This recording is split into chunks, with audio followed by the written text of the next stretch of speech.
भगवान गोपाल कृष्ण महाराज की जय। सीता कांत स्मरण जय जय राम। महारुद्र हनुमान की जय। श्री अनंत कोटि ब्रह्मांड नायक राजाधिराज सच्चिदानंद सद्गुरु श्री ब्रह्म चैतन्य महाराज की जय। श्री ब्रह्मानंद महाराज की जय। जय जय रघुवीर समर्थ मंगलम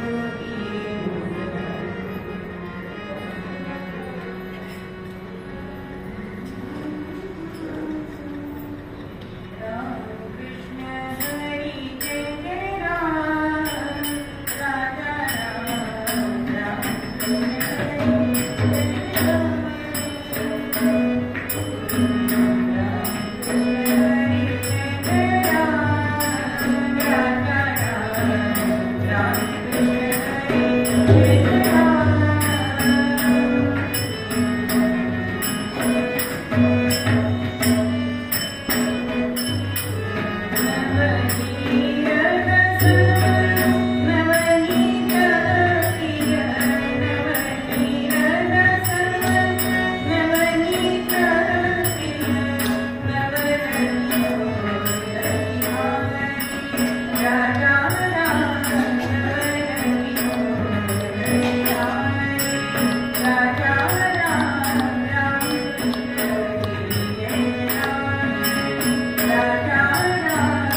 ज्यांचं मूळ नाव होतं गोविंद बुवा मुशी, मूळचे त्र्यंबकेश्वरचे राहणारे, वेदाध्ययन उत्तम केलेलं आणि कीर्तन करून नारायणाची सेवा करायची हा हेतू, आणि त्यामुळे त्यांच्या आई वडिलांनी सुद्धा त्यांना यथोचित असा पाठिंबा दिलेला.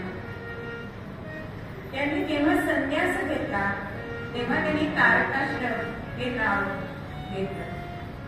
पण यांचं या कीर्तन नारदीय जे कीर्तन आहे त्याच्यामध्ये मोठं योगदान आहे. म्हणजे नारदीय कीर्तन याला त्यांनी एक योग्य अशी दिशा दिली. मग या नारदीय कीर्तनकाराचा हरिदासाचा वेश कसा असावा, आचरण कसं असावे, यांनी कीर्तन कसं करावं याच्या काही त्यांनी मर्यादा घालून दिली.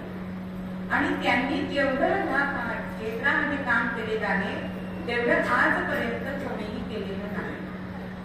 असे हे तारकाश्रम स्वतःला त्या भगवंताचे दीन असं समजतात. म्हणून आपण जे पहिले रामकृष्ण हरी म्हणतो तो सुद्धा त्यांचाच असे हे तारकाश्रम आजच्या निरूपणाच्या अर्थात आपल्याला सांगतात.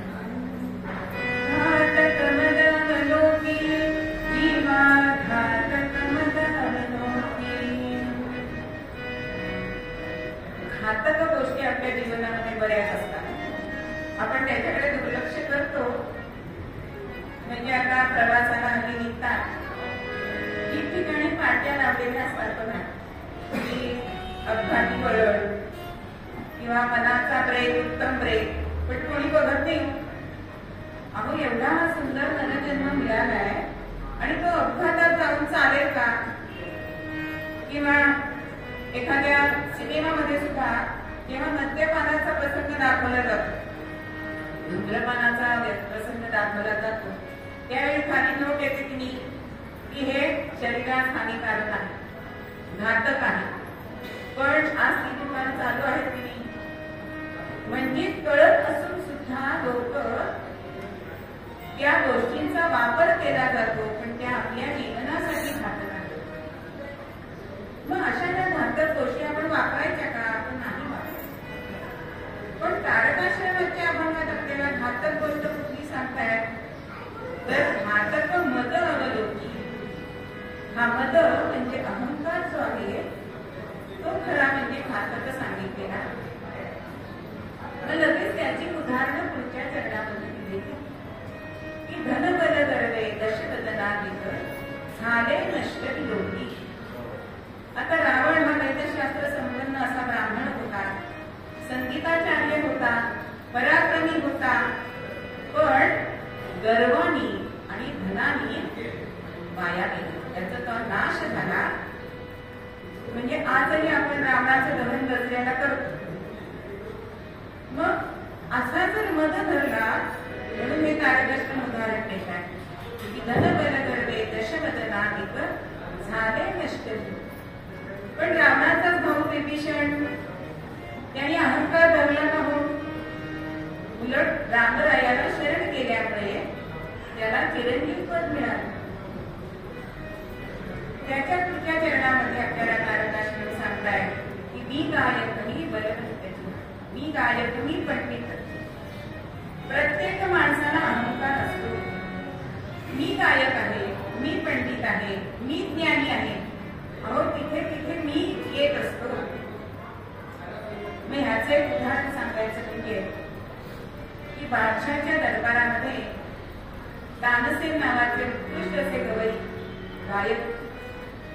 आणि बादशाहाला एकदा वाटलं की आपण हा इतका सुंदर गातो, त्याचे गुरु किती छान गात असतील, एकदा त्यांचं सुद्धा आपण गायन ऐकलं पाहिजे.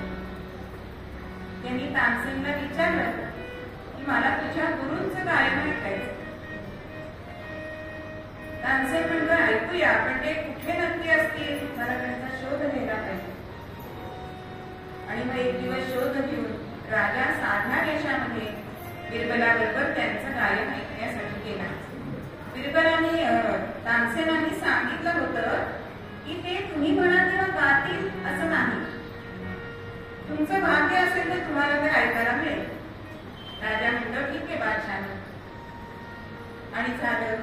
त्या दिवशी राजाचं भाग्य फळफळलं आणि खरोखरच ते गायनासाठी बसले.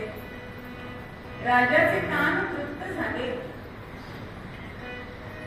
मग बादशाहाने विचारलंय तानसेनांना की ते एवढं सुंदर गातात, मग तुझं गायन इथपर्यंत का पोहोचत नाही?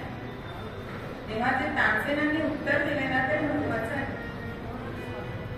तानसेन म्हणतो मी तुमच्यासाठी गातो आणि माझे गुरु भगवंतासाठी गातात, त्यामुळे तो जो भाव आहे तो त्यांच्या ठिकाणी अनन्य भाव आहे, म्हणून त्यांचं गायन जास्त श्रेष्ठ आहे. मी गायक आहे हा जरा मी जर लागला ना की सगळं कठीण होऊन बसतं. म्हणजे हा अहं जो आहे ना तो आपला निर्देश करण्यासाठी बरोबर आहे, पण त्याला कार जर लागला तर काय होतं? अनुसंधान सुद्धा होतं. इथेच आपण भगवंतापासून दूर जातो. म्हणून अखंडानंद असं म्हणतात की इस अहम को कार में मत बिठाओ. पण आपण त्याला कार मध्ये बसवलं की त्याचा अजूनच त्याचं श्रेष्ठत्व वाढतं. तसंच पंडित असणं हे सुद्धा अभिमानाची गोष्ट होते. जो ज्ञानी आहे त्याला असं वाटतं माझ्यासारखा कोणी हुशार नाही, माझ्यासारखा कोणी पंडित नाही. वामन पंडितांची कथा ही अत्यंत संस्कृत असं त्यांचं पांडित्य होतं. ज्यावेळी समर्थ रामदास त्यांना भेटले आणि त्यांनी सांगितलं की तुमची प्रतिभा अत्यंत उत्तम आहे, पण तुम्ही जे सांगता संस्कृत मध्ये ते सामान्य जनांना समजत नाही, तर तुम्ही तुमचं जे काव्य काय कराल ते प्राकृतामध्ये करा, मराठीमध्ये करा. पण मी संस्कृतचा गाढा पंडित आहे, मी प्राकृत का करायचं? आणि एकदा हेच वानर पंडित कुठेतरी प्रवासाला निघालेले असताना एका झाडाखाली बसले. आता झाडाखाली सावलीला बसले, पण झाडावरून संवाद ऐकायला येतो. तो संवाद काय होता की एक ब्रह्मराक्षस त्या झाडावरती वस्ती करत होता आणि दुसरा ब्रह्मराक्षस त्या ब्रह्मराक्षसाला विचारत होता की मी ह्या झाडावर वस्ती करू का? तेव्हा पहिला ब्रह्मराक्षस जो राहत होता तो म्हणतो, छे छे, ही जागा वामन पंडितासाठी आहे. म्हणजे जेव्हा तुम्ही ज्ञानी असता ते ज्ञान तुम्ही लोकांना दिलं नाही की ब्रह्मराक्षस होतो. हा जेव्हा संवाद त्यांच्या कानी पडला तेव्हा ते समर्थांना शरण गेले आणि त्यांच्या मुखातून समर्थांचा पहिला श्लोक तो बाहेर पडला. शुकासारिके पूर्ण वैराग्य त्याचे, वशिष्ठाकडे ज्ञान योगेश्वराचे, कवी वाटिका सारखा मान्य सार, नमस्कार माझा सद्गुरा मनाचा. अतिशय काव्य सुरेख म्हणून समर्थांनी त्यांचं नाव ठेवलं यमक्या वामन. यमक्या वामन कारण त्यांच्या श्लोकांमध्ये यमक हे फार सुंदर असते. पण गर्व झाला की हे कधी टिकत नाही. मग असा हा गर्व किती प्रकारचा असतो अहंकार, तर सिद्धांत दर्पण या ग्रंथामध्ये सांगितलेलं आहे. कुलं वित्तं श्रुतं रूपं शौर्यं दानं तपस्तथा प्राधान्येन मनुष्याणां सप्तैते मदहेतवा. भगवान गोपाल कृष्ण महाराज की जय. साधारणपणे मनुष्याला 7 प्रकारचा अभिमान असतो, अहंकार असतो. पहिला आहे तो कुळाचा अभिमान. आम्ही ह्या कुळात जन्माला आलेलो आहोत असे किती जण सांगतात. किंवा एखाद्या माणसाला जर कमी पगाराची नोकरी असेल आणि बायकोनी म्हटलं की मी पण थोडं अर्थार्जन करते, त्याचा लगेच अभिमान जागृत होतो. आजपर्यंत आमच्या कुळामध्ये कोणीही स्त्रियांनी नोकरी केलेली नाही, पण अरे तू कंबर नाहीस ना, तिने आता केली तर कुठे बिघडलं. कुलाचा जागृत अभिमान. किंवा काही जणांना असं सांगतात की आम्ही ना त्या बाजीप्रभू देशपांड्यांच्या कुळात, अरे तुम्ही काय चौके करतात. म्हणजे कुळाचा अभिमान हा कधी बाळगावा? आपण त्या कुळाच्या परिस्थितीमध्ये जर काही भर घातली तर सांगावा. कुलम लिप्तम म्हणजेच धनाचा अभिमान. धनाचा अभिमान अत्यंत असतो. म्हणजे असं म्हटलं जातं की ते गर्भश्रीमंत असतात ना, त्यांना त्याचा अभिमान नसतो. पण नुकतेच श्रीमंत झाले की त्यांना असं वाटतं की आम्ही श्रीमंती किती दाखवली किती नको. म्हणजे आपल्याकडे म्हणतात की उथळ पाण्याला खडखडाट फार.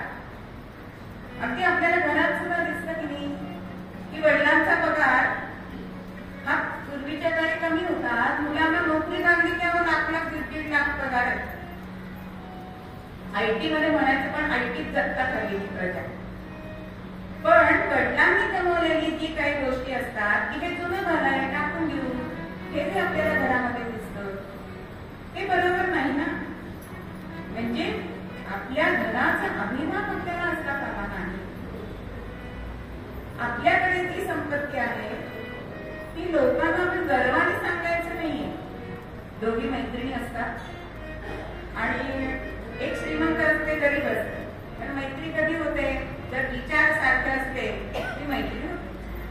आता या दोघींची मैत्री झाली, दोघींना एकाच लग्नाला बोलवलेलं होतं. आता ती श्रीमंत होती, तिला असं वाटलं की आपल्याकडचा एखादा दागिना तिला द्या. विचार चांगला आहे तिने त्याप्रमाणे दिलं, पण बरं का गळ्यातली खुशी दिली आणि झालं. दोघींनी त्या विवाहाला गेल्या. आता जिनी ती खुशी दिली होती तिला असं वाटत होतं की ह्या सगळ्या आपल्या ग्रुपमध्ये सगळ्यांना कळावं की ही खुशी मी दिली. काय गरज, तू मोठेपणाने दिलीस ना तिला. 4 वेळा तिला सांगून झालं, अगं तू मान अशी हलवू नको, त्याचा मळी पडेल. अहो शेवटी जिनी ती खुशी घातली ती त्या मैत्रिणी. ती म्हणते मग माझ्याकडे गहाट कशाला ठेवली, म्हणजे अपमान करून घेण्यासारखं आहे. म्हणून धनाचा अभिमान करू नये. कुलम वित्तम श्रुतम, पांडित्याचा अभिमान. सगळ्यांना कथा माहिती, थोडक्यात सांगते की एक नावाडी असतो आणि तो नावाडी प्रवासांना घेऊन जायचा, तर तिघ जण त्याच्या नावेमध्ये बसले. आता एक जण विचारताय, काय रे, काय शिकलाय? काय नाही, अक्षर शत्रुला. अरे अरे, पहिला म्हणतो भविष्यशास्त्र शिकला नाहीस, तुझं 25% आयुष्य वाया गेलं.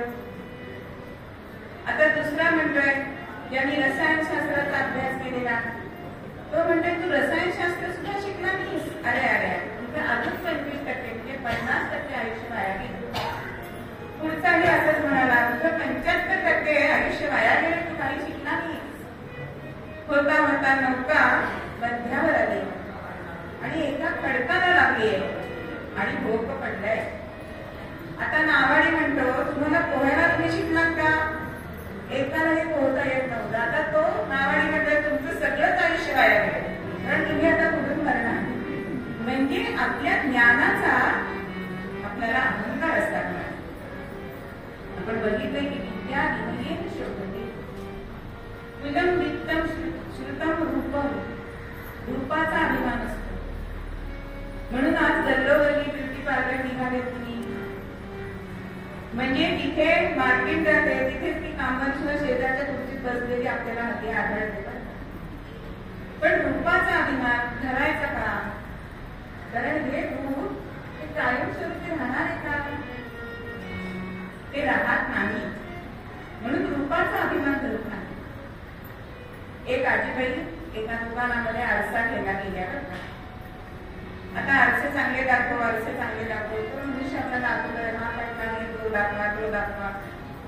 आणि ती शेवटी म्हणते, अहो मी तुमच्याकडनं 25 वर्षापूर्वी नेलेला आरसा, तो चांगला टिकला होता, तो चांगला होता, तसा मला आरसा दाखवा. तेव्हा त्या दुकानदाराच्या लक्षात आलं, 25 वर्षापूर्वी मी महाकाय तरुण होती, त्यामुळे हिचं तोंड त्या आरशामध्ये छान दिसत होतं. आता ते तोंड कसं चांगलं दिसेल? म्हणजे रूप हे कायमस्वरूपी राहत नाही, त्याचा गर्व करत नाही.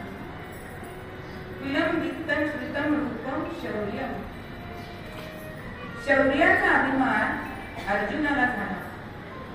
ज्यावेळी तीर्थयात्रा करण्यासाठी तो रामेश्वर इथे गेला आणि मारुतीरायांची भेट झाली. आता मारुतीरायांची भेट झाली आणि जी गोष्ट त्याच्या मनात खटकत होती की त्यांनी मारुतीरायांना विचारले की हा पूल आहे, दगडांचा सेतू आहे, तो रामरायांनी बांधलाय ना? मारुतीराय म्हणतात हो, पण ते क्षत्रिय होते ना, मग त्यांनी बाणांचा का मी सेतू बांधला? मी असतो तर आलाय तुम्ही, तर मी बाणांचा पूल केला असता आणि त्याच्यामध्ये सगळ्या सैन्याला लंकेमध्ये नेलं असतं. तेव्हा मारुतीराय शांतपणे म्हणतायत की अहो, मी तुम्ही आता बघताय मला, माझ्यासारखे असंख्य वानर या सेतूवरनं जाणार, भक्त बसायला पाहिजे. तरी अर्जुन म्हणतो की ज्याला 1000 हत्तींचं बळ अशा भीमासाठी स्वर्गात जाण्यासाठी आपण परवा कथा बघितली, त्यासाठी मी बाणांचा जिना केला होता आणि एवढा येताना ऐरावत घेऊन आला तरी सुद्धा त्या बाणांच्या काही झालं नाही. आता मी तुम्हाला सेतू बांधून लावतो. पण त्यांनी सांगितलं की हा जर सेतू तुम्ही मोडला तर मी अग्निकाष्ठ भक्षण करेन. मारुतीराय म्हणतात एवढ्या छोट्या गोष्टीसाठी अग्निकाष्ठ कशाला भक्षण करायला पाहिजे? काहीतरी छोटी वाटते ना? नाही, कारण अभिमान होता. मारुतीरायांना ते विचारतात अर्जुन की तुम्ही हरला, तुमच्या उमेदीने माझा सेतू मोडला नाही तर तुम्ही काय कराल? मारुतीराय म्हणतात की मी तुझ्या ध्वजावर बसेल. झालं. चिलामुखी नावाचा बाण फेकलाय आणि अर्जुनाने सर सर सर सर असा बाणांचा सेतू उभा केलाय. त्याच सेतूची क्षणभर मारुतीराय बघत असते की अगदी ह्या सेतू सारखा हा सेतू तयार झालाय. जणू काही दोन्ही फुलांचे इंजिनियर एकच असावं असं. आणि मारुतीरायांनी कौतुक सुद्धा केलं, अर्जुना खरंच तू उत्तम असा सेतू बांधलायस. आता मारुतीरायांनी असं म्हटल्यानंतर अजून 6 युद्ध छाती फुटली आहे. आता तुम्ही उडी मारा, बघू हा मोडतोय का. मारुतीरायांनी काय केलं, जय रघुवीर म्हटलं आणि त्या पुलावरती उडी मारली आहे. आणि त्या पुलाचा अगदी दुष्कट होऊन गेलाय. आता झालं बोलल्याप्रमाणे अग्निकाष्ठ भक्षण करायला पाहिजे. मारुतीराय म्हणतात तुम्ही नाही पाळत तरी चालेल, पण अर्जुनाच्या मनात असं येतंय की एवढे आपण पराक्रमी, पण इतिहासामध्ये नोंद काय होईल, पैज हारला म्हणून गेला, युद्धात शौर्य गाजून गेला असं काही इतिहासात लिहिलं जाणार नाही. मारुतीराय सांगतायत पण ते ऐकत नाहीये. मारुतीराय रामनाम घेत बसले आणि इतक्यामध्ये भगवंतालाच शेवटी काळजी, कारण युद्ध व्हायचं होतं. अर्जुन नाही तर युद्ध कसं होणार, म्हणून ब्राह्मणाचा वेश घेऊन आलाय आणि सांगितलं की तुम्ही हे जे काय केलं त्याला साक्षीदार कोणी आहे का. आता माझ्या समोर पुन्हा तू सेतू बांध आणि पुन्हा त्या यांना मोडू देते. पण आता मगाचा जोश नव्हता मग अर्जुनामध्ये, पुन्हा सेतू बांधाय. पण आता भगवंतांनी काय केलंय, कारण मारुतीरायांना सुद्धा सात्विक अभिमान झालाय की मी एवढा युद्ध झालो तरी एका उडीमध्ये हा पूल मोडू शकतो. आता भगवंतांनी सुदर्शन चक्र त्या सेतू खाली ठेवलंय. मारुतीरायांना उडी मारायला सांगितले, पण आता पूल मोडला नाही. 3-4 वेळा एखादा चेंडू उसळावा तसे मारुतीराय गटाऱ्या करून बाजूला पडले. मग दोघांनीही ह्या ब्राह्मणाकडे बघितलंय. तेव्हा मारुतीरायांना तो कोण दिसलाय, प्रभू रामचंद्र त्याच्यामध्ये दिसले आणि अर्जुनाला भगवान श्रीकृष्ण दिसले. पुन्हा बघताय तर आता अर्जुनाला राम दिसतायत आणि मारुतीरायांना श्रीकृष्ण दिसतायत. तेव्हा भगवान सांगतायत मारुतीरायांना, कारण ते शंकराचे अवतार हरी आणि हर यांच्या मदतीने आपण अर्जुनाला मदत करायची. भगवंतांनी यश हा जो गुण दिलाय तो मारुतीरायांना दिलाय. मारुतीरायांना अपयश नाही, म्हणून अर्जुनाचा ठरल्याप्रमाणे त्याच्यावरती ध्वजावरती मारुतीराय बसते आणि म्हणून अर्जुनाचा जो ध्वज आहे तो कपित ध्वज म्हटला जातो. पण अर्जुनाला शौर्याचा अभिमान, दानाचा अभिमान. एवढेच आपण दान केलं तर आपल्याला आमच्या फलकावर नाव लिहिलं जाईल का, त्या फरशीवर आमचं नाव कोरलं जाईल का, असं असतं. लहान मुलांनी गणपती बसवायचा ठरवला आणि शेजारी पाजारी वर्गणी मागताय, पण पावती देणार का, तर ते पावती पुस्तक छापलेलं नको त्या मुलांनी. पण इतकं दान करायचं आणि त्याचं अवलंबन करायचं असा माणसाचा तपाचा अभिमान. 1400 वर्ष तप केलेले चांदेल तपाचा अभिमान झालाय आणि ज्ञानेश्वरांना भेटायला गेले सगळ्यांना. मग असे हे 7 अहंकार हे माणसाला असतात. त्याशिवाय सेवेचा सुद्धा अभिमान होतो. आम्ही इतक्या वर्ष सेवा करतोय असं आपण बऱ्याच जणांकडून ऐकतो. किंवा तीर्थयात्रेचा होतो, भक्तीचा होतो.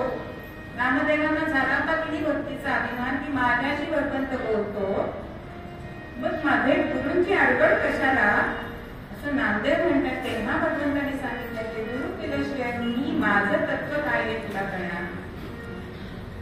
तीर्थयात्रेचा होतो. कित्येकांना आम्ही सगळा भारत फिरून आलो, सगळं जग फिरून आलो, एवढ्यावर थांबत नाही तर का. आम्ही केसरी टूर बरोबर गेलो होतो हे सांगतात. म्हणजे श्रीमंतातल्या श्रीमंत कंपनी त्याच्याबरोबर आम्ही यात्रा केल्या. पण जर आपण विचारायला गेलो तिथे काय काय बघण्यासारखं आहे तर सांगता येईल असं नाही. म्हणून अभिमान हा अतिशय वाईट आहे. तर हा अभिमान काय आहे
मग हा अभिमान काढायचा, त्याला काय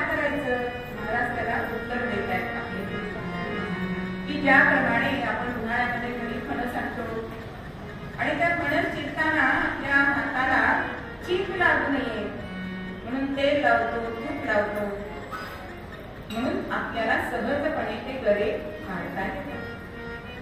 तसं महाराज म्हणतात की हा जर अहंकार काढायचा असेल तर तुम्ही रामनामाचं तेल हाताला लावा, मनाला लावा, म्हणजे तुम्हाला गुरुकृपेचे गरे खाता येतील.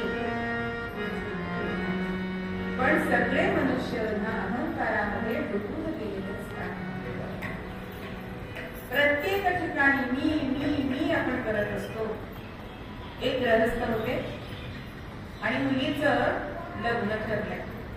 गेले 4-5 वर्ष बरं संशोधन चालू होतं. पण लग्न ठरल्यानंतर मात्र ज्याला त्याला जो भेटेल त्याला सांगायला लागले, मी असा मुलगा बघितला, मी असा बघितलं, मी त्याचं घराणं बघितलं. शेवटी एक जण म्हणाले, मग 4 वर्षापूर्वी का नाही बघितलं? योग आल्याशिवाय तुम्हाला काही ना काही करता येणार, मग मी कशाला इथे? म्हणून हा मी बाजूला काढायचा. आणि ज्या वेळेला मी बाजूला आपण काढतो त्यावेळेस तो भगवंत आपल्यासमोर होतो.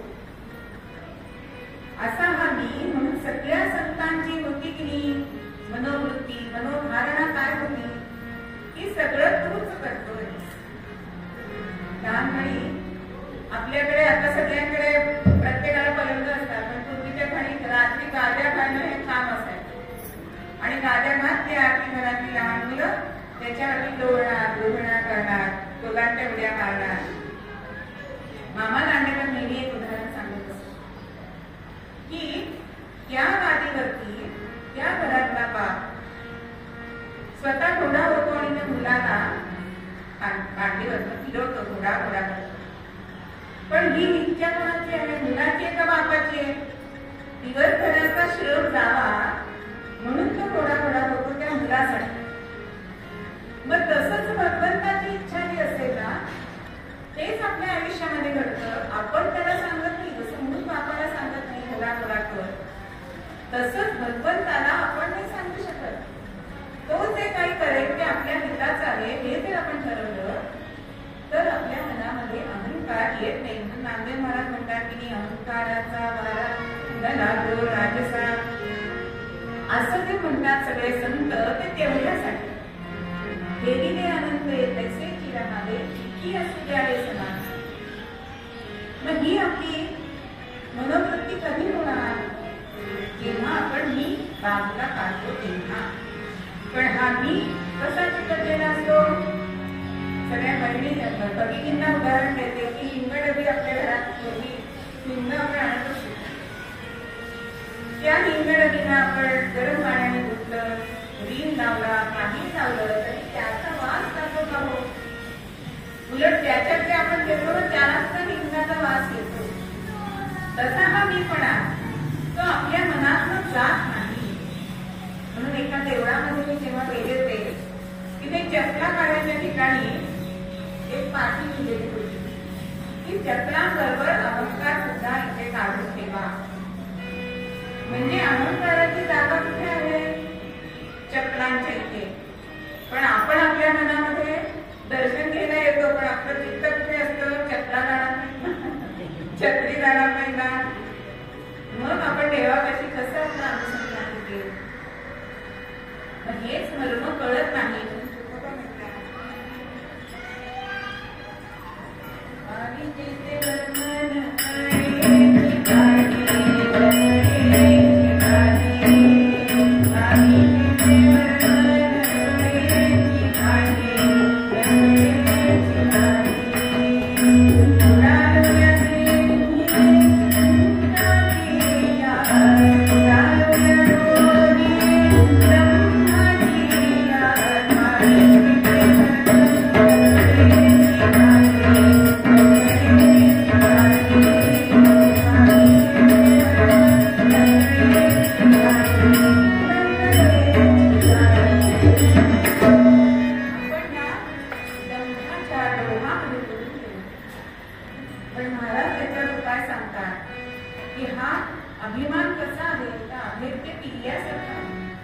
जशी किल्ल्याची तटबंदी असते तसा हा अभिमान आपल्या भोवती आहे. मग त्याला कसं पाडायचं तर त्या तटाची एक एक बीट काढायला पाहिजे. एक एक बीट काढून तो तटबंदी आपल्याला ढासळायची. कारण हा मनामध्ये इतका रुजलेला असतो.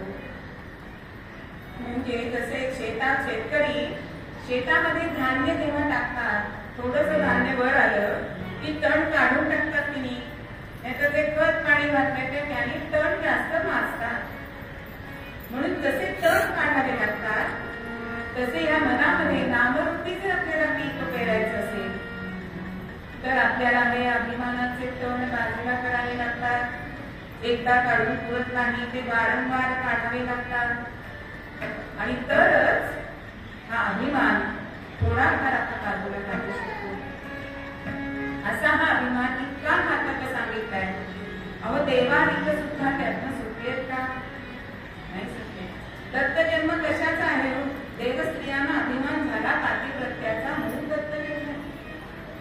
रावणाला कंसाला अभिमान होता म्हणून भगवंतांनी अवतार घेतले. म्हणून जिथे अभिमान आहे ते भगवंताचं वास्तव्य नाही.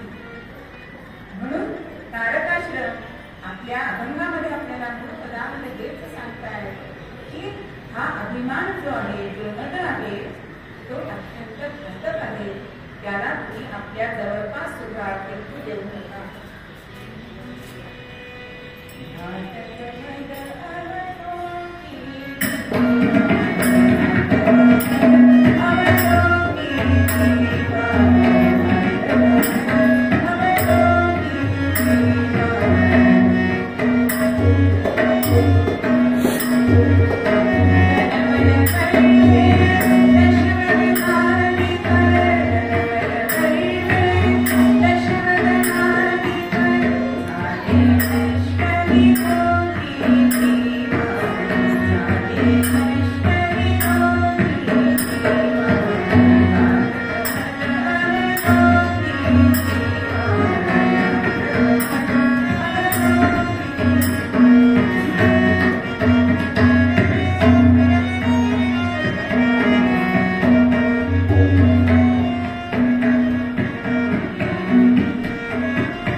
शांती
नामाचा सद्गुरु समर्थ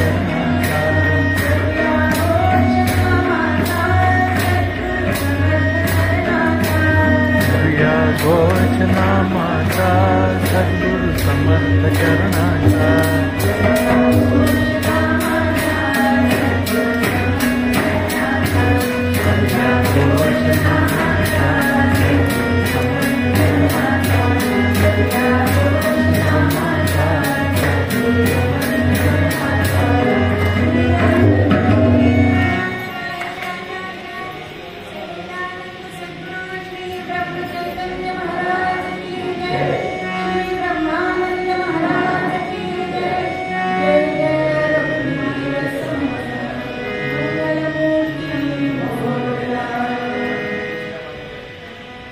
चैत्राचा दिवस आहे. वसंत ऋतू चाललाय. अत्यंत आनंददायी असं वातावरण आणि दुपारचं जेवण झाल्याने भगवान विष्णू शेषावरती पहुंचले. आता मनात जर बोलायचं असेल तर स्त्रिया हीच बरोबर वेळ धरतात.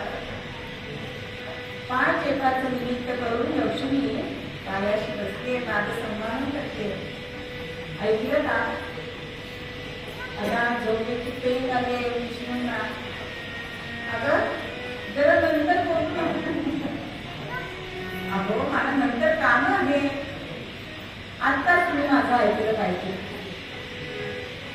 पण भगवान विष्णूने लक्ष देईना. लक्ष देईना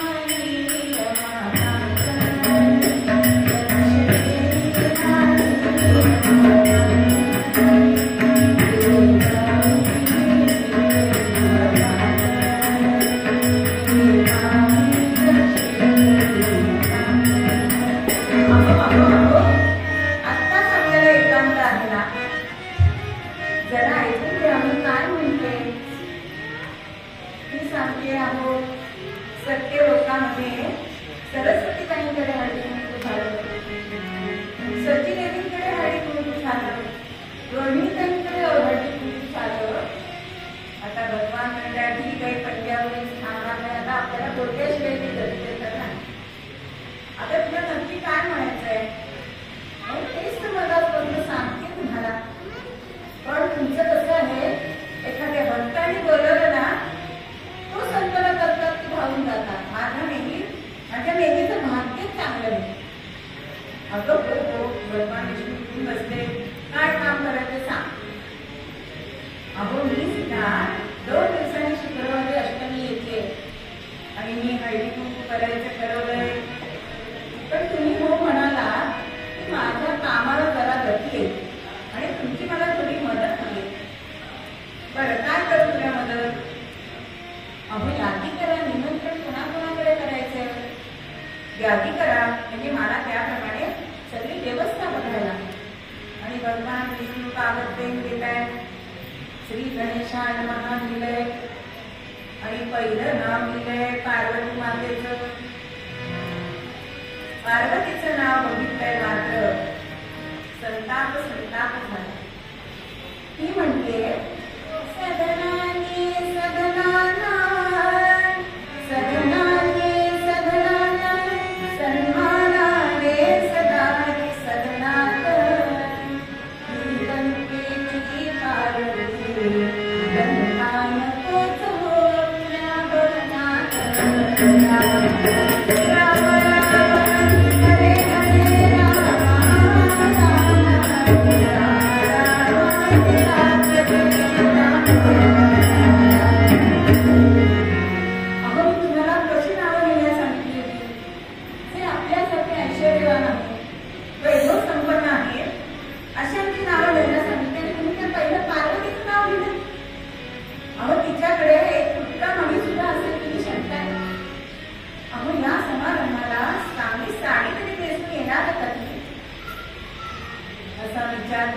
म्हणून तुला मी सांगत होतो तुझी तू कामं कर असं विष्णू म्हणजे ना मला. मी सांगते त्यांची नावं आणि नावं सांगू लागले. पण लक्ष्मीने काय केलंय मग? रे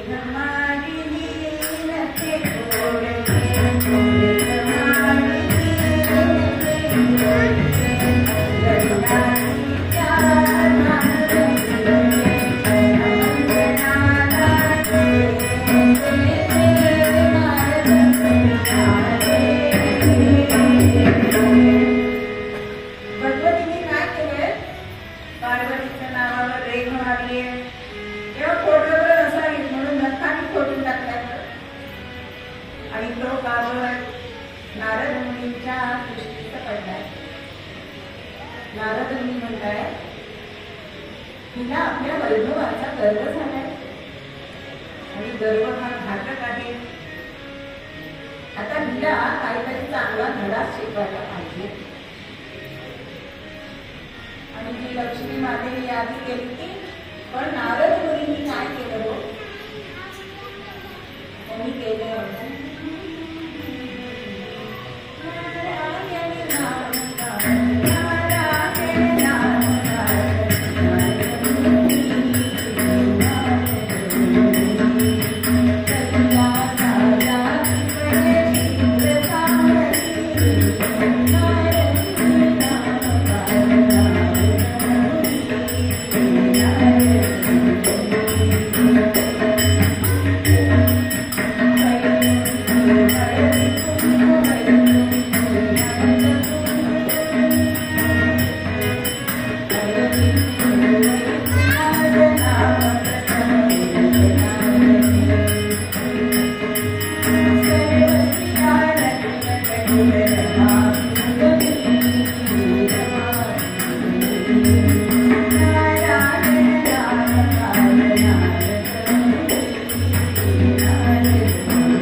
त्याला ना पराचा कामा करायचं सगळे. तुम्हा म्हणते अहो आता नारद मुनी प्रत्यक्ष सांगताय की माझं नाव पहिलं आहे आणि मी महत्वाची म्हणून ते स्वतः आले बोलावणं करायला आणि इतरांना गरुडांना पाठवलंय असं सांगताय. शंकर म्हणतायत मला याच्यात काही योग्य दिसत नाही, तू काही हळदी कुंकवाला जायचं नाही. सगळ्यांकडे गरुड गेला, मग आपल्या कैलासावर येऊ शकत नव्हता.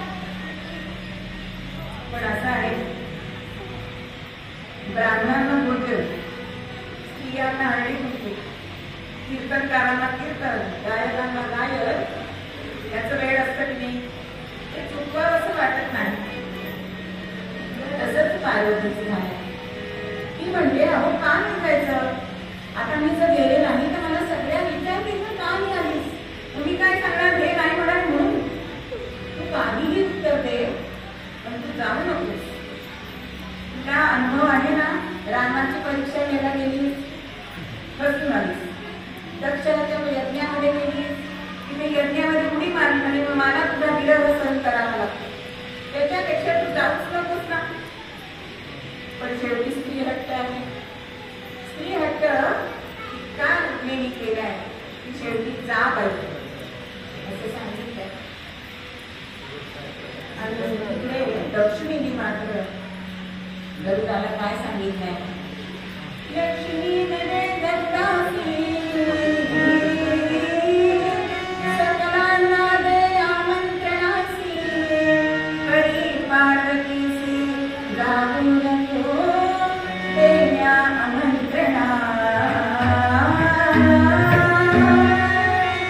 भिक्षूने गरुडाला सांगितलंय की पार्वतीला बोलावणं आपल्याला करायचं नाही. पण तिकडे शुक्रवार उजाडलाय, सकाळपासून पार्वतीची धामधूम चालली आहे की आज आपल्याला हळदी कुंकवाला जायचं वैकुंठाला आणि निघाली. पण निघताना असं मनात आलंय की स्वामी का पण नाही म्हणाले, खरंच का गरुडाला एवढं काम असेल की आपल्याकडे येऊ शकला नाही. पण माझं म्हणणं मला सांगताय की वैकुंठामध्ये हळदी कुंकवाला जाणं ही संधी काही आपण सोडायला नको. जसं पार्वती मनामध्ये हा संवाद साधते तसं भगवान शंकरांना सुद्धा असं वाटतंय मी गेले तरी पण तिथे अपमानित पण होणार नाही ना, पुन्हा तिचा विरोध मला होणार नाही ना. आणि होता होता वैकुंठाकडे यायला निघाले. लक्ष्मीबाईंनी सुद्धा अत्यंत सुंदर अशी वैकुंठाचा नाट्यपाठ केला.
Thank you.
आहेत.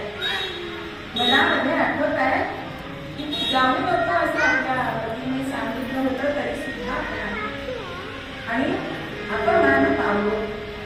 खरंच धन वाचून आपल्याला स्थान नाही. आता हे सगळं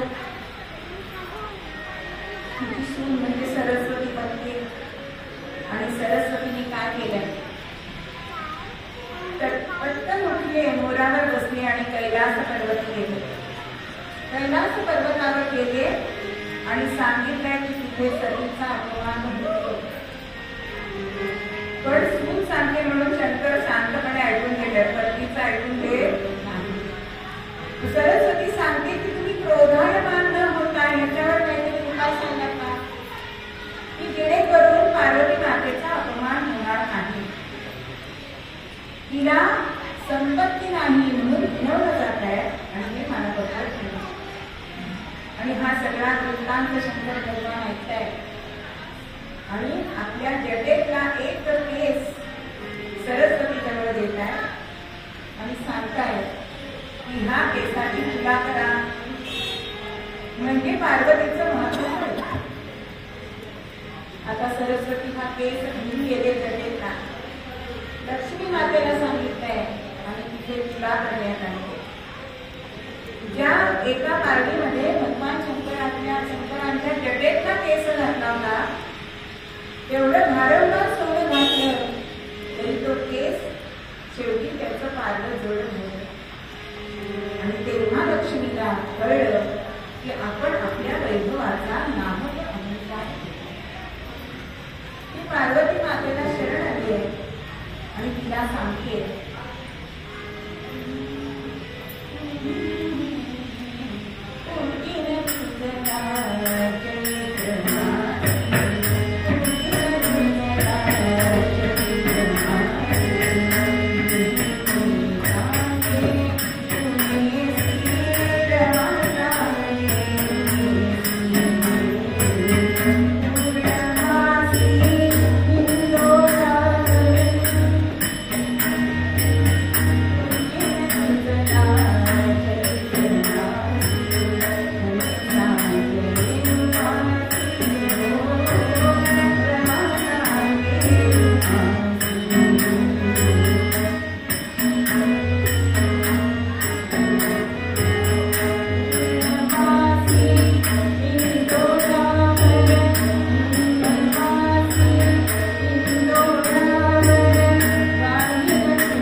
आजही ती प्रथा चालू आहे की चैत्र शुद्ध तृतीयेला जी गौर मांडण्यामध्ये बसवली जाते ती अक्षय तृतीयेला उठवली जाते.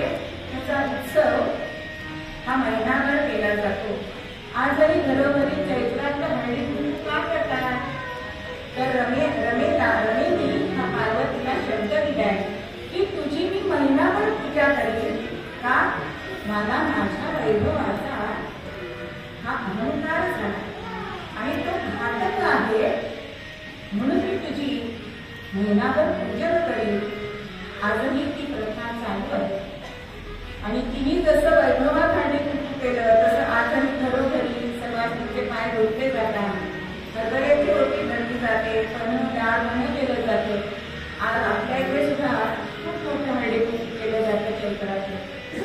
पण ही गोष्ट का घडली तर दुसऱ्याला कमी लेखणं हे अत्यंत चुकीचं आहे. हे आपल्याला तारकाश्वर सांगतात की ज्या गोष्टीचा तुम्हाला मदत होतो तो शेवटी घातक ठरतो. म्हणजे रमेपेक्षा उमा ही श्रेष्ठ ठरली ना. म्हणजे आपल्याला करायचं की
एक मागणे मागाया आले